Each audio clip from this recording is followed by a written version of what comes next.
사실 의사들을 많이 바꾸고 싶긴 한 것 같아요. 다시 제가 비만을 치료하는 의사이기도 하지만 환자로서 의사들도 좀 많이 변해야 되지 않나 생각을 합니다. 사실 학회 활동을 하면서도 단순히 지식적인 부분만 갖춘다고 다가 아닌데라는 생각을 많이 했어요.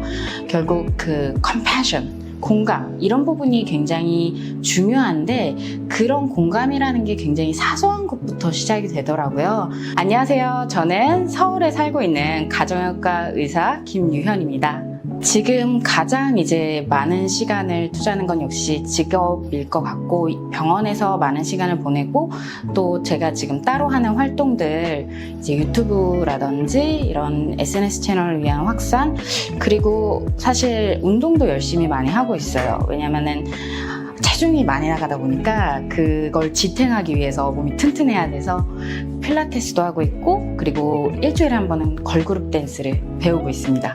일단은 제가 지금 운영하고 있는 유튜브 채널은 총 3가지가 있을 것 같아요. 일단 사실 가장 오래된 채널은 제가 스스로 비만에 대한 경험과 비만 치료 경험, 그리고 의학적인 정보를 제가 환자 교육 콘텐츠로 만들어서 진행하는 부분을 최우선으로 했던 제 채널이 있고요.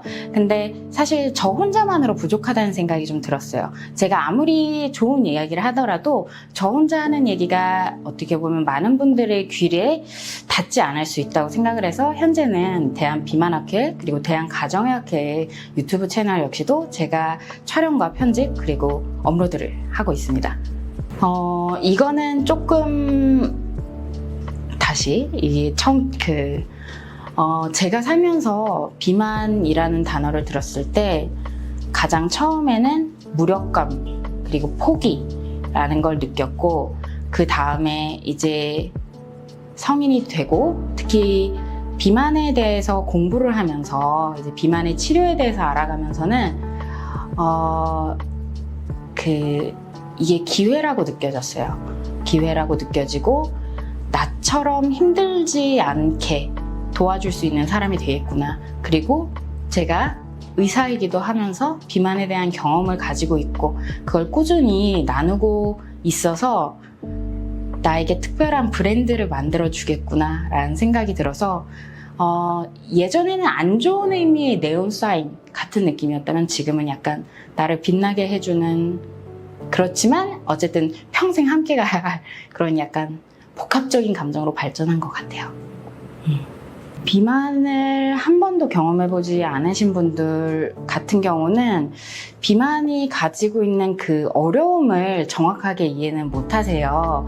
그래서 제가 실제로 자주 사용하는 표현이 당신이 가지고 있는 가장 부끄러운 콤플렉스를 어느 부위에서 보더라도 보일 수 있게 장식하고 다니는 거랑 똑같다라고 말을 보통 했거든요. 결국 앞, 뒤, 아래, 옆 어디서 보더라도 티가 나잖아요.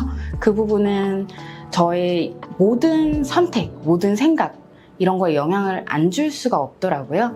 그렇게 보통 설명을 드립니다. 제가 비만에 관해서 가장 좀 인상 깊게 남아있는 첫 번째 기억은 저희가 어렸을 때는 호래비 놀이라는 게 있었어요. 그래서 결국 사람들이 같이 모여 있을 때 너만 혼자 안경 썼어. 그럼 너 호래비. 제가 초등학교 저학년 때였던 것 같아요. 근데 그때 유현이만 뚱뚱해. 이렇게 딱 꼬집히고 났는데 그때 이후로 제가 나는 뚱뚱한 사람이구나 라는 생각을 해버렸던 것 같아요. 그러면서 건강관리도 많이 포기하게 됐고 어떻게 보면 되돌아갈 수 없는 길을 이미 건너왔다라고 인식을 했던 계기인데, 중요한 게 그 당시의 사진을 보면 뚱뚱하지가 않아요. 그치만 그 안에서는 가장 그래도 통통한 편이었기 때문에 그때 어떻게 보면 낙인이죠. 그것도 그 기억이 굉장히 크게 남아 있습니다. 저희 가족 중에는 비만한 사람이 없습니다. 그래서 제가 호랩이었죠.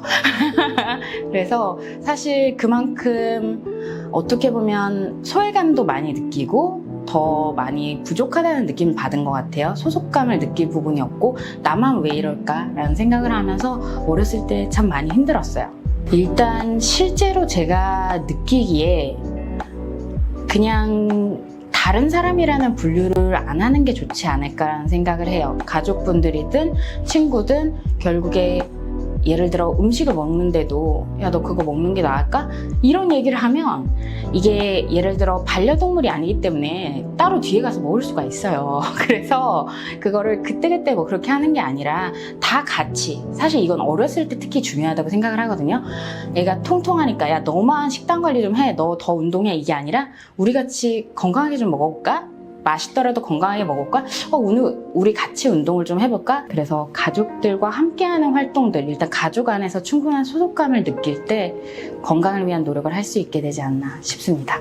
비만에 대한 사회적인 시선은 조금은 변하고 있지만 아직 갈 길이 멀다라고 느낍니다. 아, 질환이구나, 치료 방법이 있구나 라는 그런 부분에 있어서 변화는 있는데요.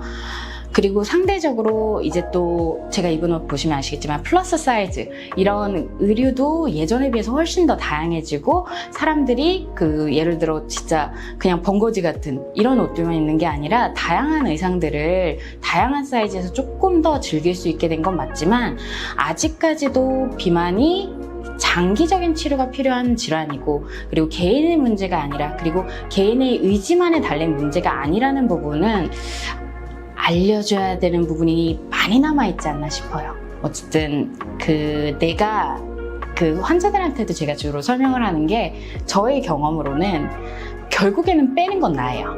내가 운동해야 되고 내가 식이를 관리해야 되는 게 맞는데 근데 내가 가장 처음 다이어트를 시작할 때 그때만큼만 힘들게 도와주는 약들이다 설명을 하거든요. 원래 살을 빼면 뺄수록 내 몸에서는 원상태로 돌아가려고 해서 입이 터진다고들 하죠. 난리가 나거든요. 근데 그런 부분에 있어서 도움을 받기 위한 약이다 라고 설명을 드리고 저 역시 그렇게 느껴왔습니다. 제가 지금 아무래도 건강검진센터에서 일을 하다 보니까 비만 환자들에 대해서 비만이 질병이다. 그리고 요요 현상이 내 신체가 정상이라고 생각하는 기준이 틀어져서 그렇다라고 설명하면서 지금까지 당신이 요요 현상을 겪은 게 의지가 약해서 게을러서가 아니라고 말씀을 주로 강조를 드리거든요. 근데 그랬을 때 사실 많이들 좀 울컥하세요. 왜냐면은 대부분이 사실 저도 그렇고 체중을 아무리 열심히 잘 뺐다고 하더라도 다시 요요 현상을 겪고 나면 한마디로 그냥 규정돼요. 난 실패했다. 이 생각만 하시거든요. 근데 결국에 이게 내가 문제가 아니었다. 그러니까 내 신체 안쪽에서 그런 변화를 주도하고 있었다는 부분을 설명을 드렸을 때 그리고 또 그거에 대한 치료 방법이 있다는 걸 들었을 때 약간 오랫동안 지고 있던 짐을 약간 내려놓는 듯한 그런 울컥하시는 분들이 꽤 있거든요. 그럴 때 조금 좀 저 역시도 너무 좋다. 그리고 저의 모토인 제가 어렸을 때 필요로 했던 어른이 되어 가고 있구나라고 많이 느끼고요. 의욕은 많고 꿈은 많지만 막상 뒷마무리는 조금 허술한 그런 성격인데요. 사실 그럼에도 불구하고 비만에 관해서 좀 꾸준히 활동을 하는 거는 제가 굉장히 좋아하는 말이 있어요. 사실 영어긴 한데 당신이 어렸을 때 필요로 했던 어른이 되라. 이 부분이 저에게 굉장히 큰 울림을 줬고 그 부분을 실천하기 위해서 다양한 활동들을 하고 있는 것 같아요. 그래서 주변에서도 꾸준히 도와주고 저의 비전을 믿으니까 그래서 앞으로 나아가고 있습니다. 세상에 제가 있음으로 인해서 조금 더 밝아졌으면 하는 말도 안 되는 꿈을 갖고 있어요.